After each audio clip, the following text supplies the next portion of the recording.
Selamat siang, Bu. Selamat siang. Bisa mengganggu waktunya sebentar, Bu? Ya.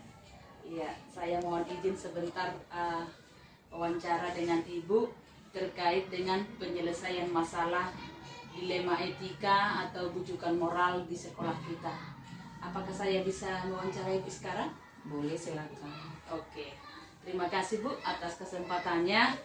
Ya, mungkin langsung saja ya Bu untuk mempersingkat waktu. Yang pertama Bu, bagaimana Ibu dalam mengidentifikasi kasus-kasus yang berkaitan dengan dilema etika atau bujukan moral di sekolah kita? Ya, yang pertama, apabila ada kasus misalnya seorang guru ya karena kepentingan pribadi seorang guru itu datang terlambat. Jadi ini kan merupakan kasus yang harus kita selesaikan, karena kalau kita biarkan bisa berakibat ada kecemburuan sosial antara dengan guru yang satu dengan guru yang lainnya. Jadi guru yang bersangkutan ini sekali dua kali saya lihat terlambat, ya mungkin ada sesuatu hal kebutuhan di dalam keluarganya diutamakannya daripada kepentingan tugasnya. Guru tersebut akan saya panggil bicara empat mata, menanya apa masalah, kenapa belakangan ini ibu tersebut datang terlambat. Mungkin misalnya dia itu anaknya sakit atau keperluan mengantar anaknya, bisa saja. Jadi saya memberikan bimbingan dan nasihat kepada ibu tersebut agar bisa mengatur waktunya, jangan mengutamakan kepentingan pribadi. Dia harus mengutamakan tugas yang sudah menjadi kesepakatan dan peraturan yang sudah saya tetapkan. Jadi untuk yang akan datang, ibu itu supaya bisa merubah dan mengatur waktunya seefektif mungkin, tidak mengganggu dalam jam tugas kerjanya. Terima kasih Bu. Mungkin pertanyaan kedua ya Bu ya. Bagaimana Ibu menjalankan pengambilan keputusan di sekolah kita ini, terutama untuk kasus-kasus di mana ada dua kepentingan yang sama-sama benar dan sama-sama mengandung nilai kebajikan. Nilai kebajikan itu Bu, nilai-nilai yang kita anggap benar dan sesuai dengan perbuatan yang tidak melanggar norma, tidak melanggar etika gitu. Ya, bagaimanalah Ibu menjalankan pengambilan keputusannya? Saya menjalankan keputusan itu bisa saja saya itu menimbang perasaan, ya, mana rasa saya yang lebih utama, ya, dan tidak tidak pilih kasih di antara semua guru-guru yang ada di sekolah saya.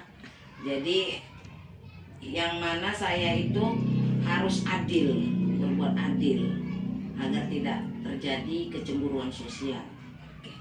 Yang berikutnya Bu, langkah-langkah apa atau prosedur apa yang sudah biasa Ibu lakukan selama ini dalam pengambilan keputusan yang berkaitan dengan dilema etika tadi? Pertama, ya saya bisa saja menyampaikannya dengan mengumpulkan guru-guru, ya, memberikan arahan supaya guru-guru tersebut bisa mengatur dan mematuhi disiplin yang ada di sekolah yang saya pimpin. Kemudian Bu, selama ini apa langkah yang Ibu anggap yang efektif dalam pengambilan keputusan yang terkait dengan kasus-kasus dilema etika tadi yang sama-sama benar tadi? Langkah yang efektif yaitu apabila ada guru yang ini ya saya panggil dengan 4 mata. Itulah bicara langsung dengan ibu itu, karena kalau kita itu menegurnya di depan teman yang lain, mungkin saja dia itu merasa jadi kurang enak lah gitu. Jadi saya lebih efektif memanggil guru yang bersangkutan, bicara 4 mata. Oke, baik Bu. Selanjutnya Bu, ini dalam mengambil keputusan yang seperti tadi, adakah tantangan yang Ibu hadapi? Gitu Bu. Jelas pasti ada, karena karakter semua guru ya, terutama di sekolah yang saya pimpin ini beragam-ragam. Ada kalanya ya sudah kita bolak-balik ya untuk menegurnya, tapi ada guru itu tidak juga ada perubahan, mungkin sudah karakternya seperti itu ya. Ada juga guru tersebut yang tidak mau tahu gitu ya, merasa dia itu kurang, rasa saya mungkin dia itu untuk melaksanakan tugasnya dengan baik itu mungkin kurang ikhlas atau dengan keterpaksaan. Nah, bisa saja. Jadi untuk menghadapi karakter guru seperti yang bermacam-macam inilah tantangan. Jadi saya harus mencari teknik apa yang cocok untuk guru tersebut. Oke. Mungkin pertanyaan berikutnya ya Bu ya. Apakah Ibu memiliki sebuah jadwal tertentu dalam penyelesaian kasus dilema etika? Atau mungkin penyelesaiannya langsung di tempat? Nah, atau seperti apa prosedur yang sudah Ibu jalankan? Apakah ketika Ibu mengalami pengambilan keputusan dilema tadi, Ibu menyelesaikannya langsung di tempat, atau Ibu ambil waktu lain, waktu khusus untuk menyelesaikannya? Seperti apa Ibu? Saya bisa mengambil waktu ya, mungkin saja karena kita untuk penyelesaian masalah dilema itu ya bisa saja ada kegiatan lain, kita ambil khusus aja suatu saat pas waktu senggang.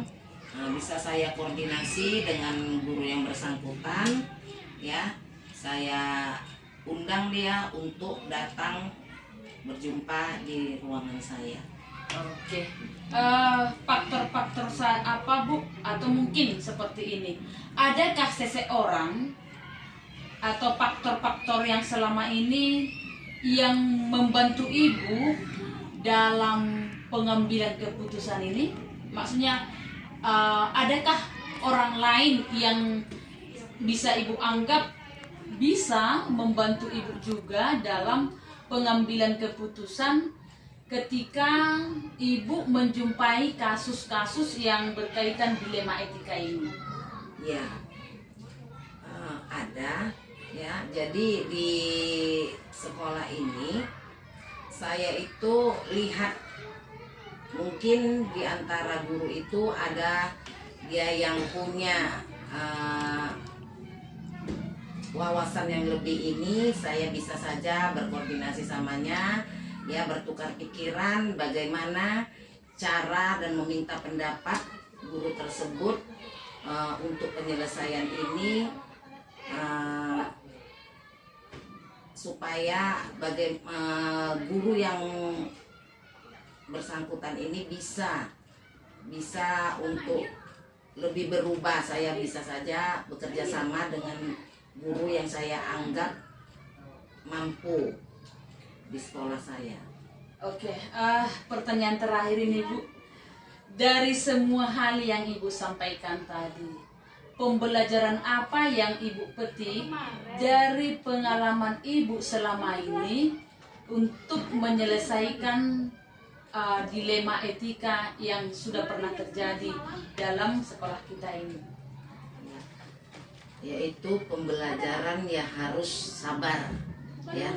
Pertama sabar, dan kita itu memang harus pelajaran yang bertanggung jawab, ya, karena kita sebagai pimpinan, apapun ceritanya, persoalan yang terjadi di sekolah kita itu harus kita hadapi dengan pertama sabarlah, ya.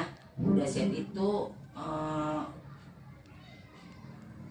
harus menerimalah apa tantangan yang harus kita hadapi, karena itu merupakan tanggung jawab kita sebagai pimpinan. Baik Bu, terima kasih atas wawancara kita siang hari ini. Saya banyak belajar dari Ibu terkait dengan cara Ibu dalam mengambil keputusan jika Ibu mengalami kasus-kasus dilema etika di sekolah kita ini. Mudah-mudahan nantinya apa yang sudah Ibu alami bisa juga saya terapkan nantinya. Nanti mohon bimbingannya Bu. Kalau misalnya hal-hal seperti ini nanti kami jumpai juga di dalam kelas kami Bu, supaya kami bisa menerapkan dan bisa mengaplikasikan apa pengalaman Ibu yang sudah Ibu sampaikan tadi untuk bisa kami terapkan juga di kelas kami. Karena saya lihat tadi terutama dalam pembelajaran dari dilema etika ini, Ibu bilang tadi sabar, memang betul seorang pimpinan memang harus sabar sehingga dalam pengambilan keputusan itu tidak menggunakan emosional, tetapi tetap membuat sesuatu itu, memutuskan sesuatu itu dengan pikiran yang jernih dan tenang, sehingga hasilnya juga nanti tidak ada pihak yang dirugikan dan tidak ada pihak juga yang diberikan keunggulan tertentu. Terima kasih Bu atas wawancaranya siang hari ini, sudah mengganggu waktu Ibu. Sekali lagi terima kasih. Selamat siang Bu. Iya, terima kasih kembali.